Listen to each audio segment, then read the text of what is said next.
হরে কৃষ্ণ। জয় নিতাই, জয় গৌর। সকলে ভালো আছেন? অবশ্যই ভালো থাকবেন, সুস্থ থাকবেন, প্রত্যেকটা ভিডিও দেখতে থাকবেন। আর মায়েদেরকে একটা কথা বারবার শেখাই, নিজের নিজের গুরুদেবকে স্মরণ করে চলবে।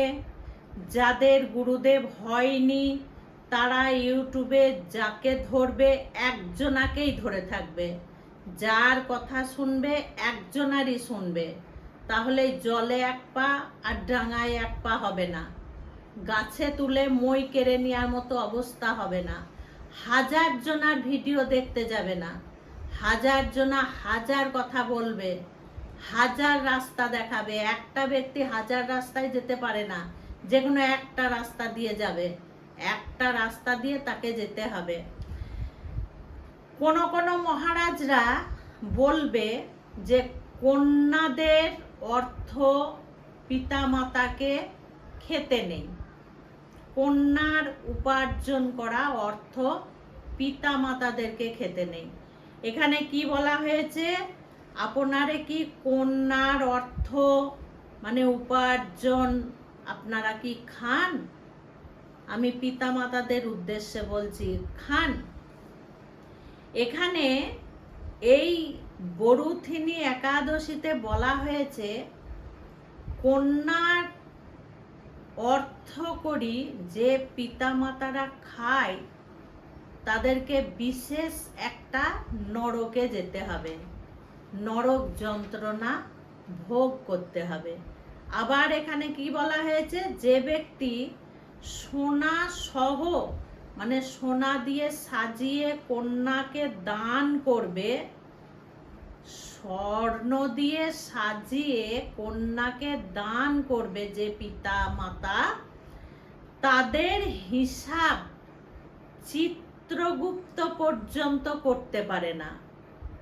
তারা এত পরিমাণে পূর্ণ অর্জন করে। কন্যা দান শ্রেষ্ঠ দান বলে মানা হয়েছে। তাহলে এবার আমি বলি, যে সমস্ত পিতামাতার আর কোনো সন্তান নেই, পুত্র সন্তান নেই, আর কোনো কন্যাও নেই, একটা মাত্র কন্যা সন্তান, তাহলে সেই পিতামাতা কি করবে? সেই পিতামাতাকে কি মেয়ের অর্থকে ত্যাগ করতে হবে? না, মেয়ের উপার্জন অর্থ খাওয়া যাবে না? তাদের মেয়ে ছাড়া তো কেউ নেই, তারা কি করবে? আমি বলছি মায়েদেরকে, পিতাদের উদ্দেশ্যে, এই বরুথিনী একাদশীটা পালন করবে প্রতি বছর। সব না পারেন, বরুথিনী একাদশীটা পালন করবেন।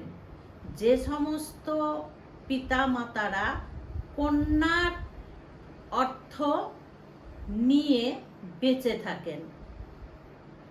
বোঝা গেল? এখানে নরকের কথা বলা হয়েছে। কিন্তু যাদের নেই, ভগবান তো দেখতেই পাচ্ছে তাদের নেই। তবে হ্যাঁ, আমি বিষ খেলে বিষের ফল পাবো, আমি ওষুধ খেলে ওষুধের ফল পাবো। বিষ খেলে মরে যাব, ওষুধ খেলে বেঁচে যাব। ঠিক সেই রকম এখানেও বলা হয়েছে। যেমন নরকের কথা বলা হয়েছে, যেমন নিয়মের কথা মানুষকে বলা হয়েছে, তেমনি কিন্তু শাস্ত্রতে বিধি বিধানও দেওয়া হয়েছে যে আমরা কি করে বাঁচবো, আমাদের পাপ কি করে কাটবে।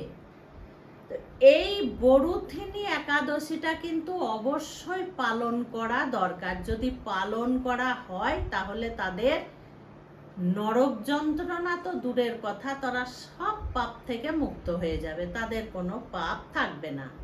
আর কন্যাকে তো বিবাহ দিতেই হবে। তাহলে এখানে বলেছে, কি বলেছে দেখো, স্বর্ণ সহ যদি কন্যাকে দান করা হয়, স্বর্ণ সহ যদি কন্যাকে দান করা হয়, তাহলে সে কিন্তু পাপ থেকে মুক্তি লাভ করবে।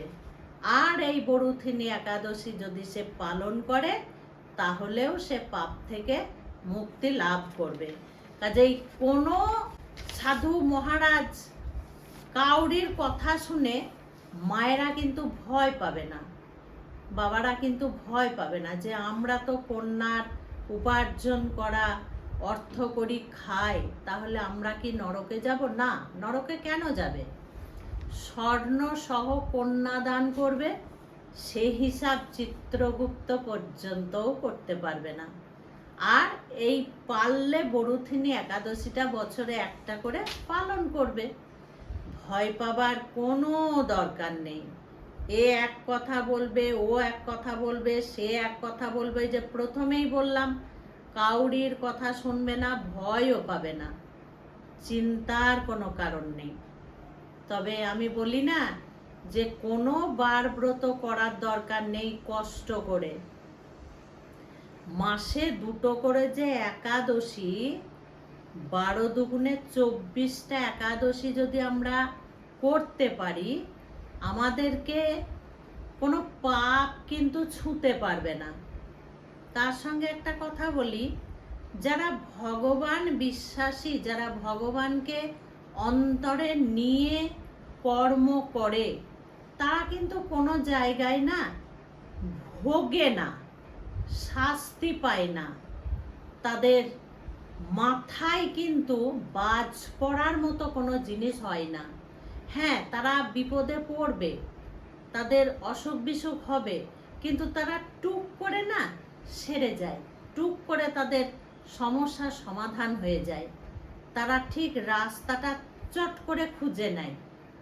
আর দেখবেন যারা এইসব কিছু মানে না, নাস্তিক, তাদের জীবনে অতিরিক্ত কষ্টও হয়, আবার তারা ভোগও করে, চট করে কিন্তু তাদের সমস্যার সমাধান হয় না।